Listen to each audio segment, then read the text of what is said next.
Hi అండి, hello అందరికి నమస్కారం. మనము హోలీ పండుగ ఏ రోజు జరుపుకోవాలి, కామదహనం ఏ రోజు జరిపించాలి అనే దాని గురించి మాట్లాడుకుందాం. 2వ తారీఖున సోమవారం రోజున కామదహనం చేయాలి. 3వ తారీఖున హోలీ ఉంది, కానీ ఆ రోజు గ్రహణం ఉంది కదా, మనకి చంద్రగ్రహణం. కాబట్టి మనము ఆ రోజు హోలీ పండుగ జరుపుకోకూడదు.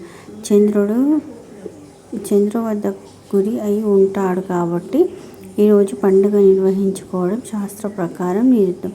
అందుకే 2వ తారీఖు సోమవారం రోజున కామదహనం జరిపించుకొని 4వ తారీఖున బుధవారం రోజున హోలీ పండుగ జరుపుకోవాలి. వసంతోత్సవాన్ని నిర్వహించుకోవాలని నిర్ణయించుకోవడం జరిగింది. కావున యావత్ హిందూ బంధువులు ఈ విధంగానే పండుగ కార్యక్రమాన్ని నిర్వహించుకోవాలని తెలపడం జరుగుతుంది. 3వ తారీఖు మాత్రం మనకు గ్రహణం ఉంది, గమనించగలరు. చంద్రగ్రహణము అది మనకి మధ్యాహ్నం టైం నుంచి సాయంత్రం 7 వరకు ఉంటుంది.